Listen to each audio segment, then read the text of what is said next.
नमस्कार। आप सभी का हमारे चैनल कहानी और कविता में स्वागत है। मेरा नाम मनोज भाटिया है। अभी आप शहादत हसन मंटो जी द्वारा लिखित कहानी टोबा टेक सिंह सुनने जा रहे हैं। आप सभी से अनुरोध है, कहानी पसंद आने पर उसे अपने दोस्तों के साथ, परिवार के अन्य सदस्यों के साथ शेयर करें, लाइक करें और हमारे चैनल को सब्सक्राइब कर हमारा उत्साह बढ़ाएं। चलिए शुरू करते हैं कहानी टोबा टेक सिंह। बंटवारे के 2-3 साल बाद पाकिस्तान और हिंदुस्तान की हुकूमतों को ख्याल आया कि दूसरे कैदियों की तरह पागलों का तबादला भी होना चाहिए।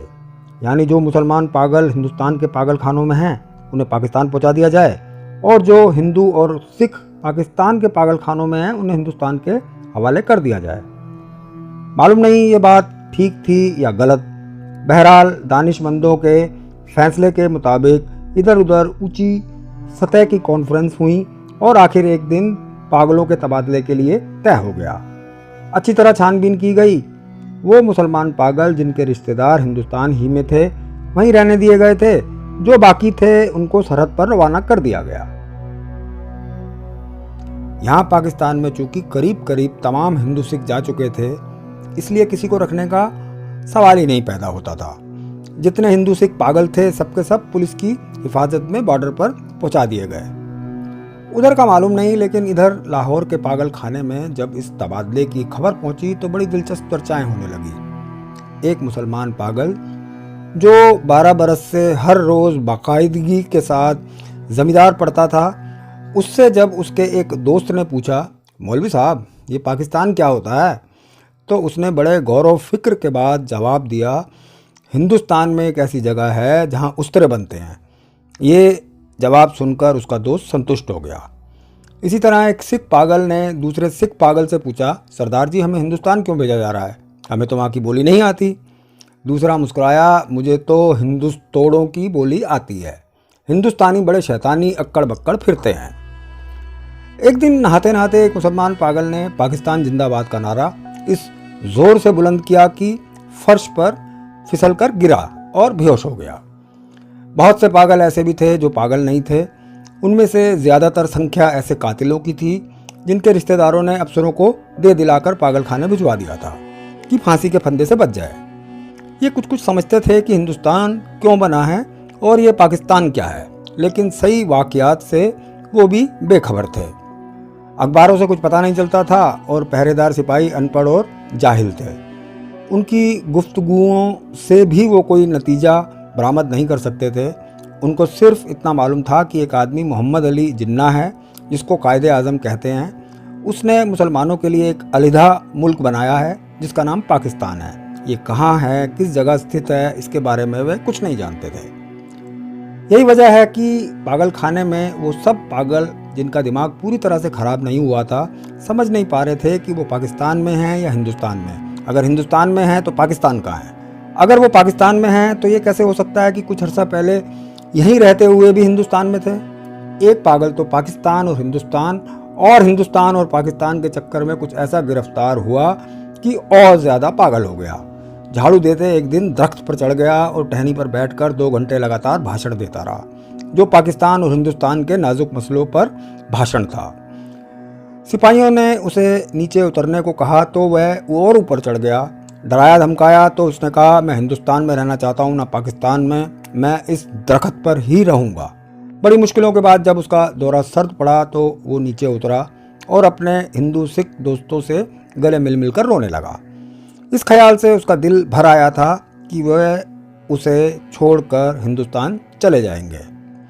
एक MSc पास रेडियो इंजीनियर में जो मुसलमान था दूसरे पागलों से बिल्कुल अलग थलग बाग की दीवार के साथ सारा दिन खामोश टहलता रहता था। उसमें यह तब्दीली प्रकट हुई कि उसने तमाम कपड़े उतार कर एक दूसरे पागल के हवाले कर दिए और नंग धड़ंग सारे बाग में चलना फिरना शुरू कर दिया। एक मोटे मुसलमान पागल ने, जो मुस्लिम लीग का सदस्य रह चुका था और दिन में 15-16 बार नहाया करता था, यह घोषणा कर दी कि उसका नाम मोहम्मद अली है। चुनांचे उसने एक दिन ऐलान भी कर दिया कि वो ही कायदे आज़म मोहम्मद अली जिन्ना है। उसकी देखा देखी एक सिख पागल मास्टर तारा सिंह बन गया। इससे पहले कि खून खराबा हो जाए, दोनों को खतरनाक पागल करार देकर अलग अलग बंद कर दिया गया। लाहौर का एक नौजवान हिंदू वकील था जो मोहब्बत में नाकाम होकर पागल हो गया था। जब उसने सुना कि अमृतसर हिंदुस्तान में चला गया है तो उसे बहुत दुख हुआ। उसी शहर की एक हिंदू लड़की से उसे मोहब्बत हुई थी। गो उसने उस वकील को ठुकरा दिया था, मगर दीवानगी की हालत में भी वो उसको नहीं भूला था।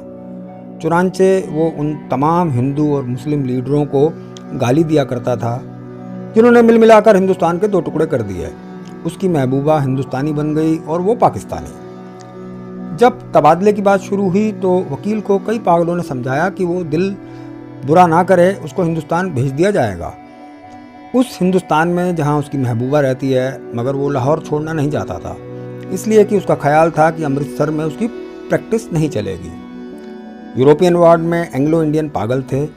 उनको जब मालूम हुआ कि हिंदुस्तान को आज़ाद करके अंग्रेज चले गए हैं तो उनको बहुत सदमा हुआ। वो छुप छुप कर घंटों आपस में इस अहम मसले पर गुफ्तगू करते रहते कि पागल खाने में अब उनकी हैसियत किस तरह की होगी। यूरोपियन वार्ड रहेगा या उड़ा दिया जाएगा, ब्रेकफास्ट मिला करेगा या नहीं, क्या उन्हें डबल रोटी की बजाय ब्लडी इंडियन चपाती तो नहीं खानी पड़ेगी।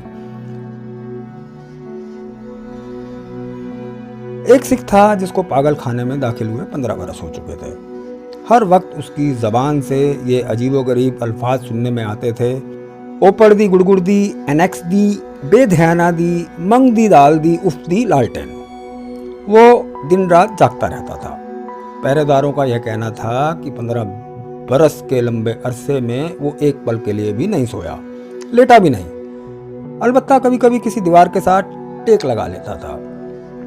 हर वक्त खड़ा रहने से उसके पांव सूज गए थे, पिंडलियां भी फूल गई थी, मगर उस तकलीफ के बावजूद लेटकर आराम नहीं करता था। हिंदुस्तान पाकिस्तान और पागलों के तबादले के बारे में जब कभी पागल खाने में गुफ्तगू होती थी तो वह गौर से सुनता था। कोई उससे पूछता था उसका क्या ख्याल है, वो बड़ी संजीदगी से जवाब देता, ओपड़ दी गुड़गुड़ दी, एनेक्स दी, बेध्याना दी, मंग दी वाल दी, पार्लियामेंट पाकिस्तान गवर्नमेंट। लेकिन बाद में ऑफ दी पाकिस्तान गवर्नमेंट की जगह of the Toba Tek Singh government ने ले ली। उसने दूसरे पागलों से पूछना शुरू किया कि टोबा टेक सिंह कहाँ है, जहाँ का वो रहने वाला है। लेकिन किसी को भी मालूम नहीं था कि वो पाकिस्तान में है या हिंदुस्तान में। जो बताने की कोशिश करते थे खुद इस उलझाव में गिरफ्तार हो जाते थे कि सियालकोट पहले हिंदुस्तान में होता था, पर अब सुना है कि पाकिस्तान में है। क्या पता कि लाहौर जो अब पाकिस्तान में है कल हिंदुस्तान में चला जाए, या सारा हिंदुस्तान ही पाकिस्तान बन जाए। और यह भी कौन सीने पर हाथ रखकर कह सकता है कि पाकिस्तान किसी दिन सिरे से ही गायब हो जाए। उस सिख पागल के बाल छिदरे होकर बहुत कम रह गए थे। चूँकि बहुत कम नहाता था, इसलिए दाढ़ी और सर के बाल आपस में जम गए थे, जिसके कारण उसकी शक्ल बड़ी भयानक हो गई थी। मगर 15 बरसों में उसने कभी किसी से झगड़ा फसाद नहीं किया था। पागल खाने के जो पुराने मुलाजिम थे वो उसके बारे में जानते थे कि टोबा टेक सिंह में उसकी कई ज़मीनें थीं। अच्छा खाता पीता जमींदार था कि अचानक दिमाग उलट गया। उसके रिश्तेदार लोहे की मोटी मोटी जंजीरों में उसे बांध कर लाए और पागल खाने में दाखिल करा गए।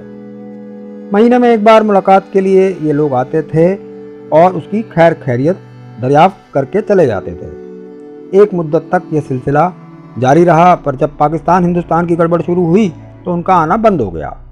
उसका नाम बिशन सिंह था, मगर उसे टोबा टेक सिंह कहते थे।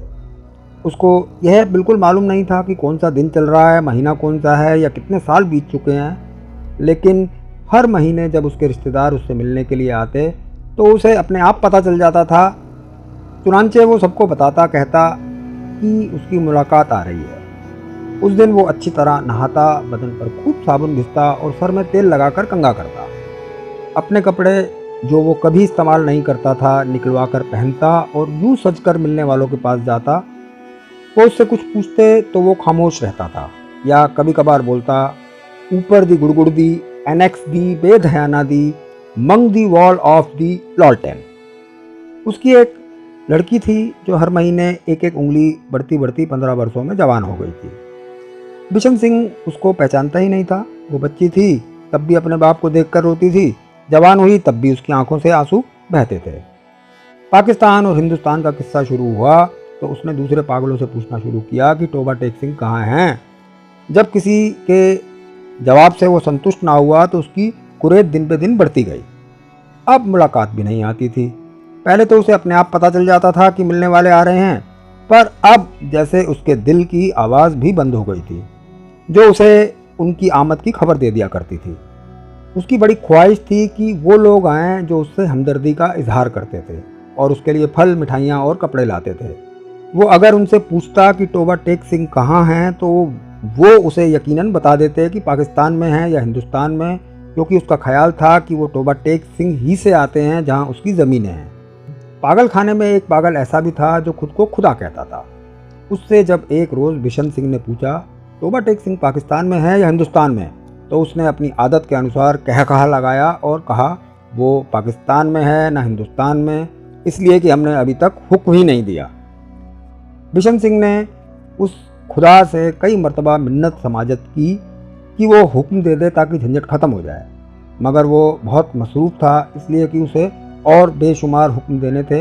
एक दिन तंग आकर वो उस पर बरस पड़ा। ओपड़ दी, गुड़गुड़ दी, एनेक्स दी, बेदहयाना दी, मंग दी दाल ऑफ वाहेगुरु जी दा खालसा एंड वाहेगुरु जी दी फतेह, जो बोले सो निहाल, सत श्री अकाल।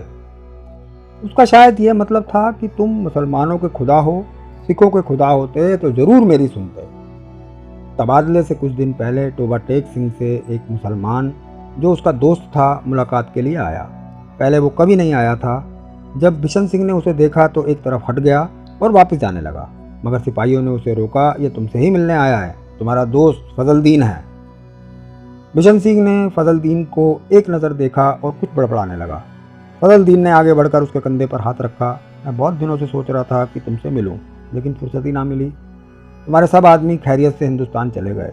मुझसे जितनी मदद हो सकी मैंने की। हमारी बेटी रूप कौर। वो कहते कहते रुक गया। बिशन सिंह कुछ याद करने लगा। बेटी रूप कौर? फजलदीन ने रुक रुक कर कहा, हाँ वो भी ठीक ठाक है, उनके साथ ही चली गई। बिशन सिंह खामोश रहा। फजलदीन ने कहना शुरू किया, उन्होंने मुझसे कहा था कि तुम्हारी खैर खैरियत पूछता रहूं। अब मैंने सुना है कि तुम हिंदुस्तान जा रहे हो। भाई बलबीर सिंह और भाई वधावा सिंह से मेरा सलाम कहना और बहन अमृत कौर से भी। भाई बलबीर सिंह से कहना फजलदीन राजी खुशी है। 2 भूरी भैंसें जो वो छोड़ गए थे उनमें से एक ने कट्टा दिया है और दूसरी के कट्टी हुई है, पर वो 6 दिन बाद ही मर गई। और मेरे लायक जो खिदमत हो कहना, मैं हर वक्त तैयार हूँ। बिशन सिंह ने मरोंडों की पोटली लेकर पास खड़े सिपाही के हवाले कर दी और फजलदीन से पूछा, टोबा टेक सिंह कहाँ है?